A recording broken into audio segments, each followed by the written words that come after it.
Hey, salut à toi jeune shinobi. Sache que je suis désormais sur la plateforme Tipeee. Si tu le veux bien, je vais te confier une mission de rang S. Tu peux regarder un à plusieurs clips musicaux gratuitement par jour sur mon Tipeee. Cela me rapportera entre 6 à 18 centimes. Mais si aujourd'hui vous êtes plusieurs centaines de milliers de shinobi à participer à la mission pour m'aider, cela boostera complètement notre aventure pour nos futurs projets. Sache en tout cas que mon Tipeee est en description. J'espère que tu acceptes notre mission de rang S. Je compte sur toi et bonne vidéo. À bientôt.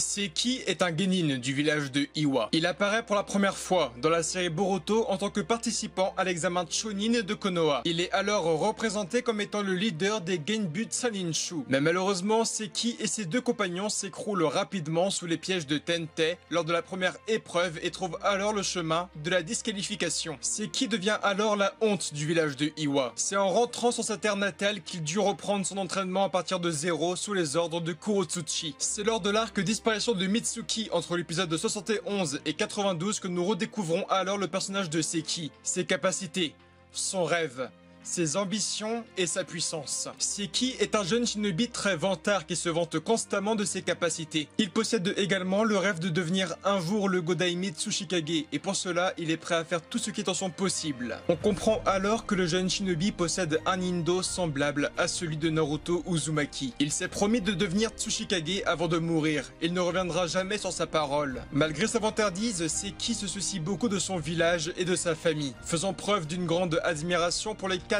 grands Tsuchikage qu'il respecte et admire. Son plus grand désir est de rendre fière sa grand-mère décédée. Une femme sage et réfléchie qui savait déceler en son petit-fils un grand avenir en tant que ninja. Seki est un spécialiste du taijutsu et du doton, utilisant ce qu'il appelle les techniques ultimes des Genbu Shinobi. D'après lui, ces fameuses techniques sont au nombre de 108. Plusieurs semaines après l'attaque de Momoshiki, Kinshiki et Urashiki sur Konoha, Seki se rendit dans les plaines de Sanzu pour retrouver son estime de soi sous la forme de la pierre de cœur. Les plaines Sanzu sont sûrement aujourd'hui les plaines les plus dangereuses du pays d'Iwa. Il s'agit ici d'une zone protégée par une barrière puissante, empêchant ceux qui y entrent d'utiliser le chakra et donc leur jutsu. Les plaines sont alors représentées comme étant des terres très arides. La température atteint alors en journée une chaleur extrême et la nuit, un froid des plus polaires. De plus, la présence de nourriture sur place est presque de zéro. Il s'agit également d'un terrain d'entraînement pour les shinobi d'Iwa. La seule solution pour sortir de la zone d'entraînement est de trouver sa pierre de cœur. Le jeune ninja passe alors 3 jours dans les plaines en luttant contre la faim à la recherche de sa propre volonté. Ce qui est important de retenir dans ce lieu, c'est qu'Onoki et Boruto sont également présents depuis moins d'un jour et sont pourtant énormément affaiblis par les températures extrêmes et le manque de ressources. Pourtant, Seki est présent depuis bientôt 4 jours et semble pas du tout fatigué par les conditions extrêmes. Durant la recherche de la pierre de cœur, Seki et Boruto sont attaqués par un loup géant. Un animal extrêmement puissant comme dangereux, surtout quand nous ne pouvons utiliser aucun jutsu. Mais pourtant, Seki viendra terrasser l'animal en un seul coup de poing. On comprend alors que le jeune homme possède une puissance physique semblable à celle de Sakura et Tsunade,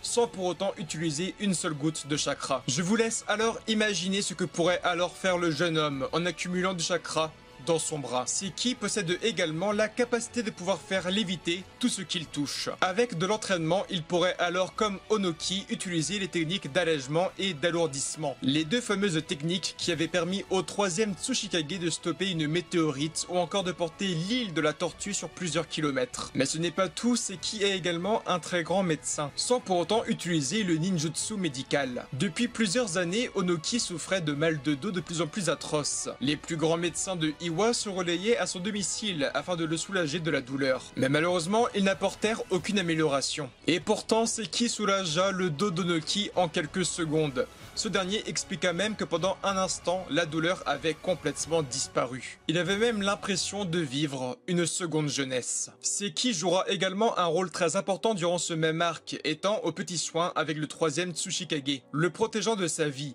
prêt à le porter sur de longues distances quand ce dernier était trop fatigué. Seki sauvera également la vie de Sarada et Boruto afin qu'ils puissent lancer avec Mitsuki le dernier assaut sur Sirku, un ennemi qui avait depuis plusieurs jours pris le contrôle sur le village d'Iwa. Pour finir, Seki fera partie des rares personnes à assister au dernier souffle d'Onoki, en la compagnie de Kuotsuchi et Akatsuchi. Seki est pour beaucoup un personnage vantard et faible, mais il a su apprendre de ses erreurs et se relever, montrer à son village de quoi il était réellement capable. Il a su faire preuve d'un respect incroyable envers ses supérieurs afin de pouvoir grandir et apprendre à leur côté. Il y a quelques mois, il est devenu un ninja en admirant l'histoire du légendaire 3e Tsuchikage. Aujourd'hui, le jeune enfant a vu mourir de ses yeux le héros Onoki, descendant du clan Kamizuru. Demain, il deviendra sûrement le Godaime Tsuchikage.